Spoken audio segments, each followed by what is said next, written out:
The Red Review is brought to you by Growth Ignition, the transformation consulting, training and enabling tech firm in the work-winning space, and their product set, the Bid Toolkit, the online bid processing guide with APMP accredited training and tools to download. Hello and welcome to the Red Review with me, Jeremy Brim. An interesting conversation this week. I have my friend Janina on to talk about positioning for, marketing for and winning work abroad.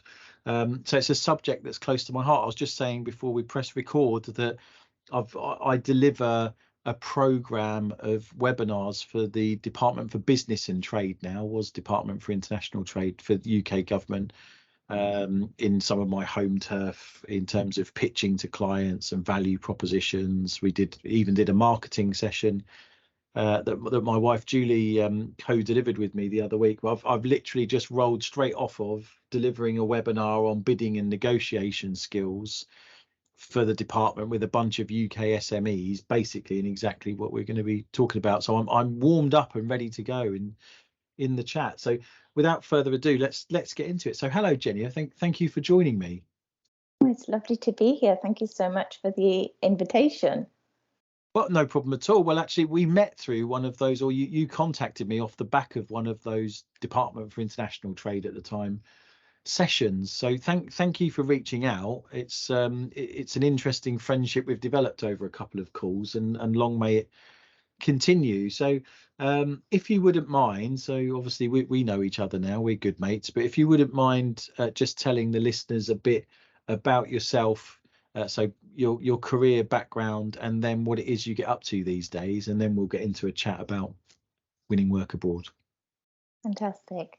Yes, so I'm Janina Neumann. I'm a bilingual graphic designer, so I speak German and English at a bilingual level, but I'm also learning Farsi and French. And since finishing my university degree in graphic design 7 years ago, I straight away set up my business, Janina Neumann Design, and it's basically a graphic design business focused on scaling social impact through brand identity design, branding, and social value reporting. And since 2020, I started collaborating with Genuine Translations to form Local to Global. And that part of the business is focused on helping businesses overcome cultural, linguistic, and branding barriers when exporting their services to overseas markets. Fantastic. So it's I don't know whether it's a niche or not. I was going to say that's an interesting niche. It's certainly a couple of really interesting spaces that you cover there. So yes, as I just said on the webinar I've just delivered for the department, this stuff's become ever more important. So obviously post Brexit, I've just spent a week and a half living with my in-laws in Crete, actually halfway up a mountain in Greece, and just recounting with them. So they've lived in Crete for about 12 years now, I think, retired over there, and so have lived through Brexit from their end of the telescope as Brits living abroad, or fundamentally people trying to import stuff. Whether it's British tea bags, Yorkshire tea, or pies or cheese at Christmas or whatever it is. It's been really interesting that listening again to, or being reminded again of their experiences of how hard it is to buy British stuff if you're outside the UK now. There was the example that they recounted to me of they wanted to buy 25 quid's worth of cheese one Christmas, and they would have had to have paid £128 for a vet to inspect it. Oh, gosh. Just mad. So they don't buy stuff from the UK anymore. They buy stuff from German, German department stores, from Ireland, all sorts of stuff. And so it just brought home to me again, with you in mind, actually, in this conversation in mind, because I was working a bit while I was there. Of how important enabling British businesses to see the opportunity to overcome the barriers and to be successful in winning work abroad against all of those obstacles that we've stupidly set ourselves as a country is ever more important. We've got to find our place in a new place in the world, and how to win work abroad, or position for market and win work abroad. So it's just quite interesting, these webinars that I get to deliver. So and sort of feedback I get from the small and medium enterprise businesses in particular that ask me questions as part of those webinars. So let's get into it, I guess. So we'll talk about some of your stuff first in terms of the marketing and brand sphere, and then how it crosses over into mine in terms of capture and bidding for work abroad. But so walk me through, what do you find in terms of the challenges that UK businesses see in marketing abroad, first of all, and building a brand abroad? So first of all, I think sometimes businesses are a bit over ambitious, like they haven't actually established their brand or marketing in the domestic market, so in the UK. So there's some kind of loose ends where they don't quite know like their audience as well as they perhaps should. So that's one challenge, because when we then talk about like brand guidelines, like tone of voice, these things are like repeated all the time because they're like foundations of marketing, and we kind of sometimes get bored of hearing those things and thinking, oh, that doesn't apply to me. But then when something doesn't work out, we then reflect back and say, oh, why has this not worked? In, for example, like an advert in a newspaper, for example, or on social media. And then we come back to actually trying things out and understanding what is working, because we have to make assumptions in marketing. So when we then look at going to international markets, that's where we need to do the market research, because otherwise, you're competing against the home brands, the well-known brands, those businesses who know the market. So even though it might sometimes feel tedious, to do the market research, but otherwise we're just, we basically don't have the knowledge or the understanding. Actually, we need to go and tweak it this way. And I sometimes see it from the other way. So working with some clients who are expanding into the UK, they see it from their kind of cultural lens. And then I'm saying, oh, that's not quite right, the wording, because with specific words, you imply certain things. So, for example, rather than saying we want to kind of develop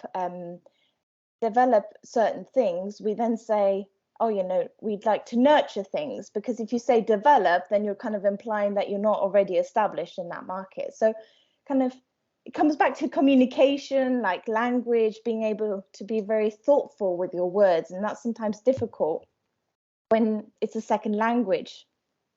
Yeah. No, it's really interesting, isn't it? Because I end up talking about the same stuff with clients all the time. So, and whether it's a UK thing or whether it's companies that export, the same problems manifest themselves all the time. And a lot of it comes back to market research. So even the biggest firms that I work with, many of them, the heart of their business plan is 4 numbers in a spreadsheet. It's turnover per sector or per service type. And when I ask them where those numbers have come from, it's last year's numbers plus 10%, because that's what they want. The board wants to grow. And so there's no real connection with where that revenue and opportunity is going to come from. Whereas if they, in particular, had done some thoughtful market research in terms of where's the money going to be, or where's the opportunity going to be, and of that, what is obtainable, through what frameworks or what types of sales, what types of marketing do you need to deploy, you'd be so much more successful. As I say, you've got to be snipers, not infantry.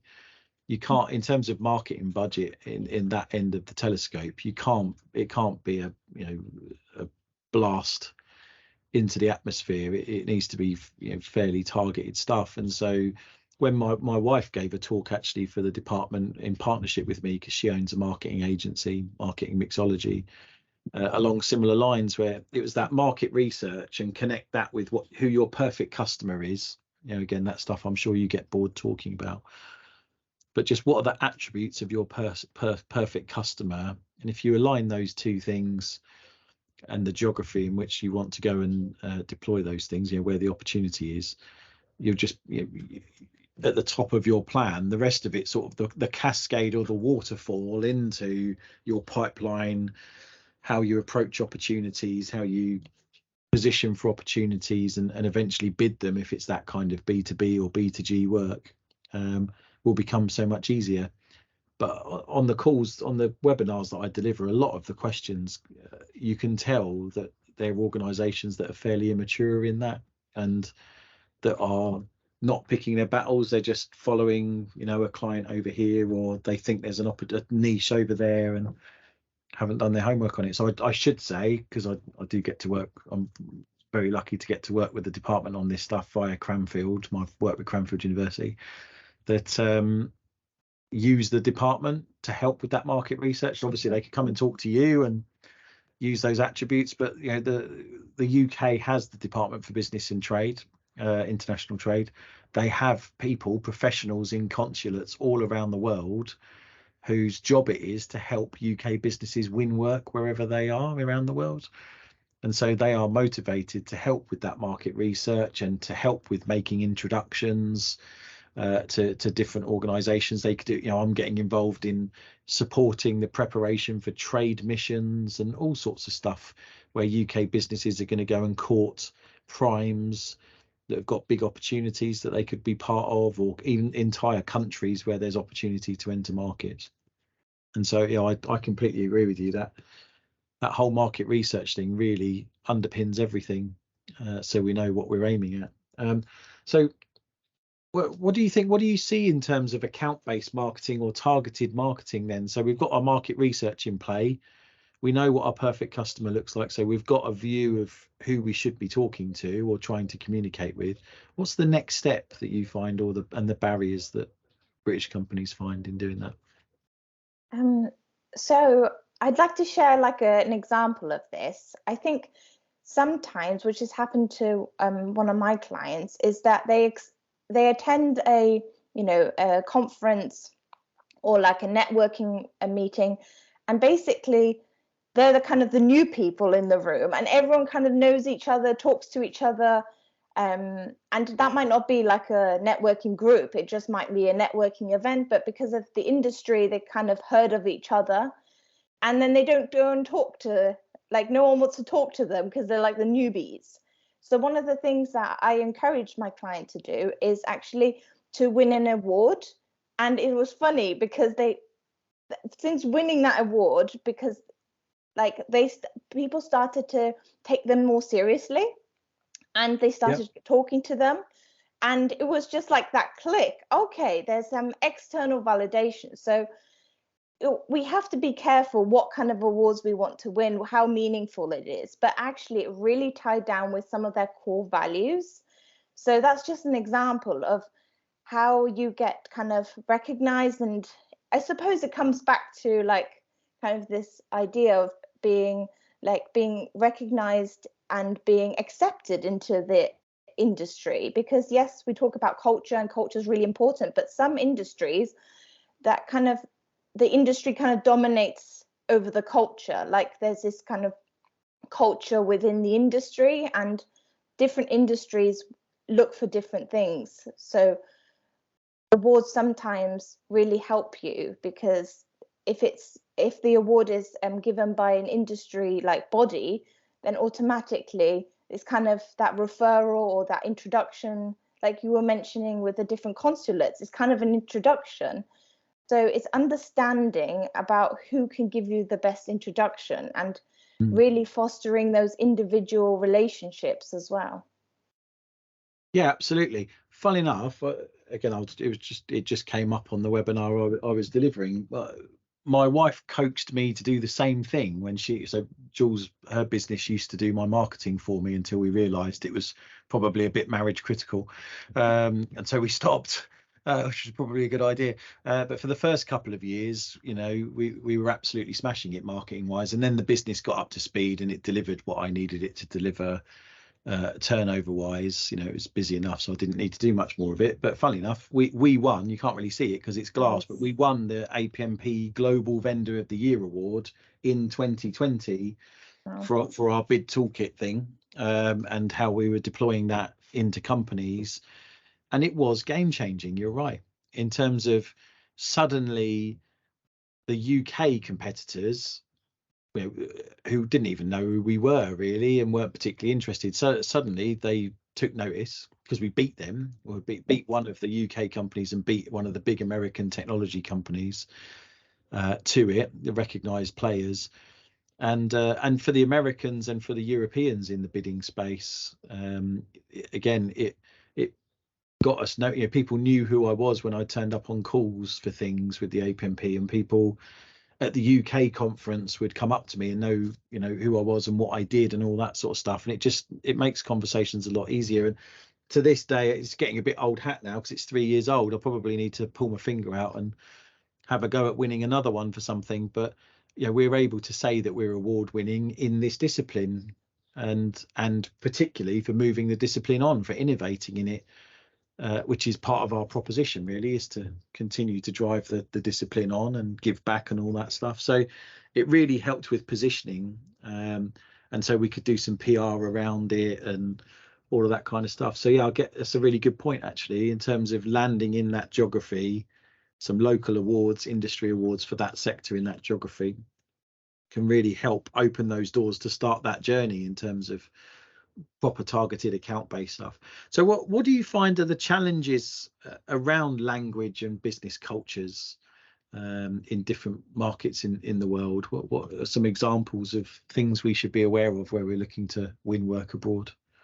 Yeah, I mean, first of all, it comes back down to, our own self-awareness. I know that lots of people talk about it, and I think sometimes we talk about it and we're thinking, oh, I'm quite self-aware, but then it takes that one person who kind of clashes with perhaps your values, your beliefs, your behavior. And sometimes they might have the same values as you, but they display them differently. So it comes back down to really thinking about kind of interactions that you've had with other people, and also generally in business. They might be UK business based businesses, understanding kind of how you communicate and why it's working. Because even sometimes sitting in on my client calls, they would discuss something happened, and for example, the distributor feels like they're worried that they might not be the only distributor, because they want to keep that kind of manufacturer to themselves, but then actually not saying, okay, so we've hit a roadblock, actually saying, okay, let's make them feel more valued, because obviously there's some kind of insecurity with that. So recognizing that we're talking to people here, and we're talking about making them feel secure in that kind of business partnership, and understanding, okay, so what would make you feel more secure? What if we did a case study together? That way we can highlight the great qualities about you, but then also giving the manufacturer the opportunity to do that with other partners and other distributors in different markets. So it becomes like a kind of a way of doing things, resolving this conflict, rather than showing people the stop sign as I often imagine it in my head. And also sometimes recognizing sometimes it's not about the culture particularly. Sometimes, especially in marketing, I can see some people are being brought in for different markets. So I'll be focusing on the UK market, they might be focusing on a different market, and something goes wrong, the expectations don't match up. So for example, with this particular project, we were focusing on we had all the kind of branding in place, so it was more about the deliverables, posting on social media, etc. And this one person didn't match the expectations for the client, and even though that's kind of not my kind of relationship, I needed to focus on making that work, because they're a really important part of the whole marketing ecosystem globally. So what I realized is actually this person previously kind of worked in brand identity design and not really branding. So like, of course they would see everything as like a plan, and we need to get everything like according to the guidelines before we start anything.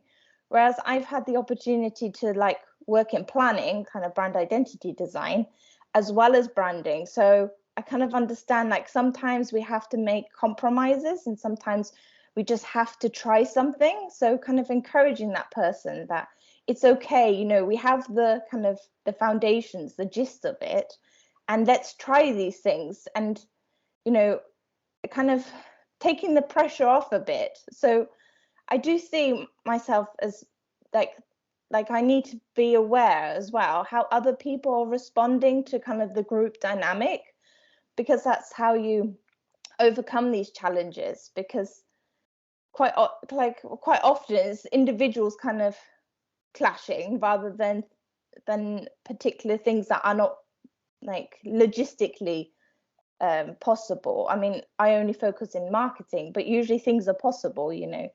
Usually people Okay. disagreeing. Yeah, no, I can get that. So I used to work on stuff around the world, you know, particularly at EC Harris and stuff, you know, bidding and winning deals in the Middle East and the States, or frameworks that were global and all sorts of things. And you know, I've been delivering some training recently for, I've been teaching 20 odd people in Australia, you know, 6 a.m. every Tuesday morning for 4 weeks, just business writing skills, who are engineers. They're software engineers for a very, very well-known, very large technology company. So not a bidding thing, it's just general business writing skills, which is a course that I'm launching. We've been rejuvenated for Bid Solutions, my partnership with Martin Smith's business. So we'll be marketing a business writing skills, just general basic business writing skills course that I teach, and has gone quite well with this technology firm. But you're right, there's a mix of, you know, culturally Australia's a little bit different. And it's woken me up again to working with people abroad. I'd got a bit UK centric in the last couple of years. I'd done a bit of stuff with people abroad, but largely Brits and expats who had only recently gone to wherever they'd gone, Middle East or whatever. Whereas this is working with largely Australians themselves, and even though they're fairly closely related to us Brits, obviously part of the empire and all that, they do have cultural differences in how they operate business wise, but then also as engineers trying to teach engineers how to write compelling business content rather than just dry reports. There was a different challenge there, because they're obviously very detail orientated people who want to deep dive into the detail, when the client just wants what's the decision you want me to make and why. And so there's two competing things there. So you're right, you need to distill one from the other. When you need to do your homework on the geography that you're looking to enter, if it's looking to win work abroad. You know, again, I'm working with a global business where we've done maturity modeling sessions for their businesses in Asia, based out of Singapore. For the Europe, based out of Ireland, though, not the UK. So it's an Irish business. So again, although they're the neighbours and they speak English, business culturally, they're actually quite different, which reminded me. And then we're doing the same exercise for the States again. And then we're going to get into programs of teaching large groups of people via webinar capture, and then some key account management stuff. But again, it's woken me up to that you need to understand both the business culture for that geography. You know, operating in the Middle East is very different to operating in Asia, which is very different to operating in the States. And so, you know, what are those cultural and business practices, and then who are the individuals and their personality DNA, or, you know, broad brushstrokes, the types of people you're dealing with. Accountants, lawyers, engineers, probably quite detail orientated people. Sales people, perhaps less so. Project directors, project managers are probably quite red in the insights profile, you know, quite outcomes, action orientated. So yeah, it's mixing those two things, isn't it, to understand who you're working with in your business or in partners, and then who you're writing to in terms of bids or proposals or marketing content. You need to understand both of those things, don't you? So it can be a fairly complex picture. Oh yeah. Oh, I'm so pleased that you're launching that course, because I think that's the kind of the crux of things. Once you go into the delivery part, is anyone going to read your social media post or your email? Because if they see like you know, I don't know, 4 paragraphs of like, I don't know how many lines, and you're kind of scanning over it and you're thinking, I still don't understand what they want me to do, then you kind of flag it and not reply to it. And, you know, you don't want to be in that No. scenario, especially, you know, I'm fluent in English, but imagine someone receiving that email who isn't, you know, who still considers English as their second language. You know, it's a real hurdle for them.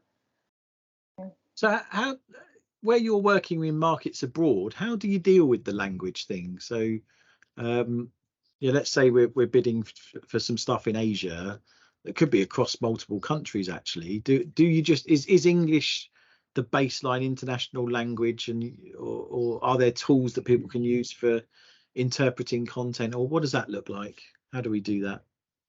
So I would go back to like translation and interpreting services. I think sometimes when it's too much of a, for example, a jump for the business or for the individuals, you know, dealing with the culture, the new business practices and the language, you know, sometimes actually finding partners who can speak English and have a good understanding of your own culture, so they can kind of also adapt. So you're kind of meeting each other in the middle, Yeah. you know, learning from each other, or like dealing with distributors. I think those kind of personalities or kind of those skills lend themselves well, because sometimes it is too much of a jump, and then there are, you know, miscommunications, and then getting out of like agreements and contracts will be difficult then, because if that person decides, you know, you're too much and they don't want to talk to you because they feel misunderstood, then that's, you've invested all that time, but also you might not be able to get out of that agreement because you've realized you want to do things differently. So sometimes it's important to have that kind of middle person in the relationship who can kind of translate to both parties. Yeah, understood. Well, we don't want to go too far down the dark alley of commerciality, but it is a thing, isn't it? It's a lot of the issues that the Department for Business and Trade's Export Academy is dealing with is perception of UK businesses, particularly smaller businesses, that winning work abroad and delivering work abroad, whether it's supplying products or services or whatever it looks like, is much more risky commercially.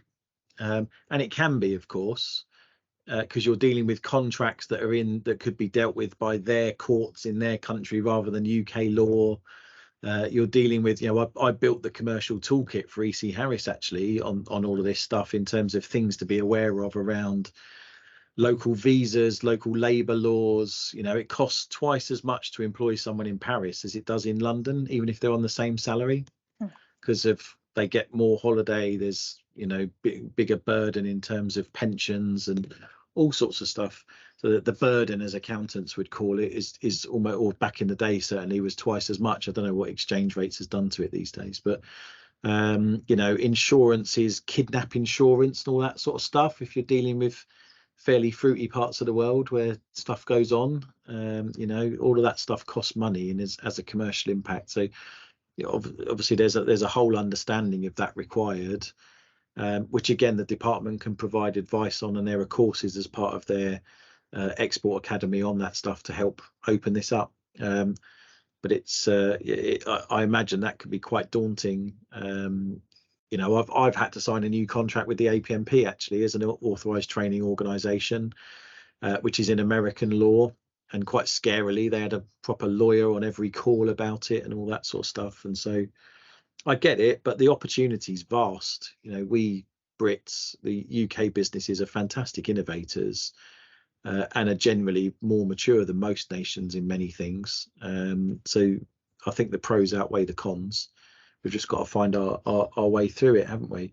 But the language thing can be a barrier. I'd tend to agree with you around taking baby steps and finding local partners, whether it's distributors or whether it's teaming. You know, do you go in as a subcontractor or supplier to a prime and let them deal with all of that stuff, and in effect you just deliver your product to their bonded warehouse in Kent or something, and then off it goes? Or there's lots of different routes to cracking these nuts, isn't there? It doesn't have to be that you need to send your product or people to places in the world. It could be you do it through conduits. It's about doing your market research and trying to distill what are the best routes to this, because the marketing requirement might actually be about account-based marketing to those primes or distributors, or global businesses that you can act as a supplier to. So yeah, I think that's worth thinking about. And actually, I did an episode of the podcast on alliancing,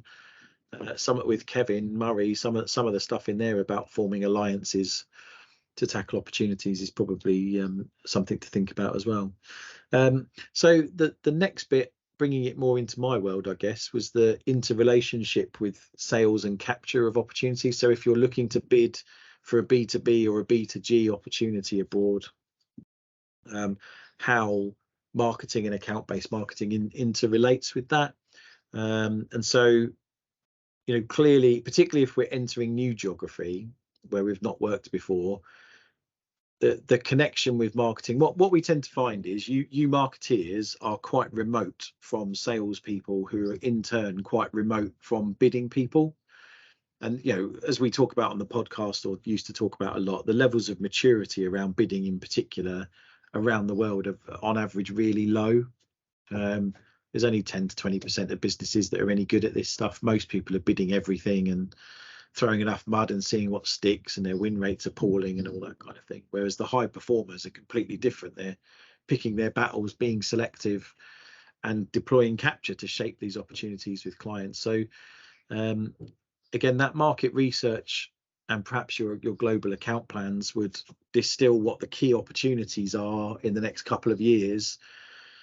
And then, where I see capture operating best is where we get the marketeers, the client-facing salespeople, and the bid team aligned to act as one team to work on those top 3 opportunities in that market or in the world, for the business in year 1. And then maybe in year 2, you add another 1 or 2 and add a next level of complexity. But do you find that the need, if you're targeting specific business, to be aligned with the salespeople and bidding people? Do you find there's value in that? Oh yeah, definitely. And one of the things that comes to mind is also marketing sometimes has a tendency to say that the company will over deliver, but then they can't actually deliver even on the foundational level. So getting that aligned, getting marketing with the logistics, or depending on if you're selling products or software or services, getting those aligned. So we're not like just blue sky thinking and hoping we'll attract someone, because that will damage the brand in the long term. But also kind of market specific, like landing pages. So sometimes if someone doesn't have like experience in a different market, it's really good to obviously showcase case studies in the right language on that landing page, but bringing it back to the main opportunity in that market, so that people kind of see, okay, this for example, this market has this kind of agenda, so kind of linking how your experience can deliver on that agenda. Because it's quite funny, but sometimes, this is just my perception of the UK businesses. We're really proud of what we've achieved, and that's fantastic. We should showcase it. But the other person in the other market has no idea of how relevant it is, how significant it is. Yeah. So we need to translate it and make it compelling. And then it comes back to, the business writing skills, making sure it's localized. And then we mentioned localization again. And so, because once we have an idea, then the sales, the marketing, and the bid team can all work together and kind of work in harmony and say, this is our message and this is why we should, basically win. Yeah, I think what what knits you together is the value proposition. Marketeers talk about value propositions. Salespeople should, but rarely do. But bidding people certainly should. It's part of the core foundation study for APMP qualifications, for instance. Fundamentally, if we can come up with, an ideally co-solution with the client through capture, a solution and a proposition for them that is so wildly more valuable to them than your competition, they will probably just negotiate the work with you. And that's where you want to be. Reduce cost of sale. It will probably be more profitable because you're making greater margin or returns for the client and just asking for a share of that. You might get into value-based pricing, all of that kind of stuff. If you can just demonstrate that you're going to save them millions of dollars more than anything your competitors can deliver, but that requires effort and homework to be in place, and it requires your marketeers, your salespeople, and your bidding people that can help facilitate that to all be aligned around that proposition. You'll need delivery people involved, ops people, to help deliver that, develop that solution. But yeah, fundamentally, if you can get your business to a place where in whichever markets you want to work in, that you don't have competitors, that's where you want to be. That's what I've been very focused on for the last couple of years, is coming up with solutions to market problems that are spectacularly more valuable for my customers. Whether it's not just doing training, but focusing on the job learning and social learning to really bake work-winning best practices into the DNA of client businesses for the long term. So it's not just come on a training course with Jezza and everyone forgets everything after 3 days. It's long-term transformation, or whether it's the methods by which we use to teach, programs of webinars with homework in between, or whatever it is. We've really focused on being different, but focused on value for customers. I'm not really interested in what my competitors do anymore. I'm interested in, a bit like Apple with their products, their next iPhone. I don't really care what anyone else is doing. It's about what's greatest value for my clients, and then you can't lose them.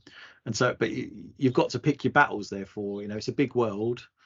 You've got to do that market research, it comes back to you, doesn't it, to really be able to focus that. I guess lastly, just to finish off, we'd got an agenda. The last agenda item was bidding for work abroad in the end game. So hopefully we've done some capture, or at least we've positioned for an opportunity or series of opportunities where you need to bid for something, B2G, B2B again.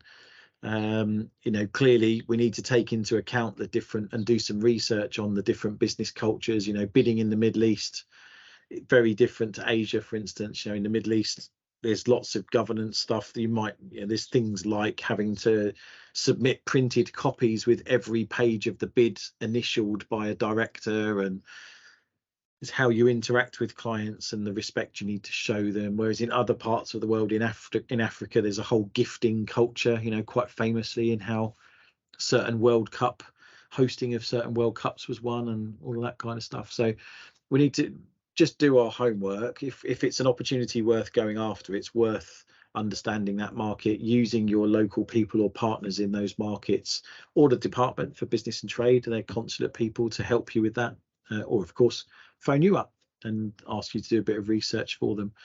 So I think that bidding is all about your value proposition and then empathy, and so that empathy needs to be through the lens of the local business culture, etc., doesn't it? Very good. Okay, so great first chat. Thank you very much for coming on. It's lovely to spend time with you as always, as we've been getting to know each other and the work that we do with helping UK businesses win work abroad. And so where can people find you on LinkedIn, or what's your web address and all that good stuff?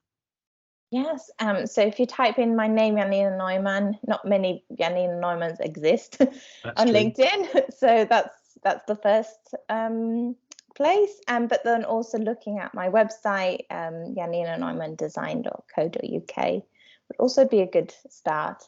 But yes, very good. I'd encourage people to reach out, connect, share their thoughts of what they took away from the conversation. I'd love to hear from them. Yeah, please do. So when I publish the podcast in the next couple of days, so we're recording this on the 21st of June. It might take me a day or two to get it published in video and audio. But please do. I'll publish that as a LinkedIn post from the Red Review, and then share that through my own LinkedIn, tagging you in it, Janina. So people are very welcome to comment and give any hints and tips where they're looking to market, position for and win work abroad. And we'll go from there. Thank you very much for your time. Great to have you on. Thank you so much, Jeremy.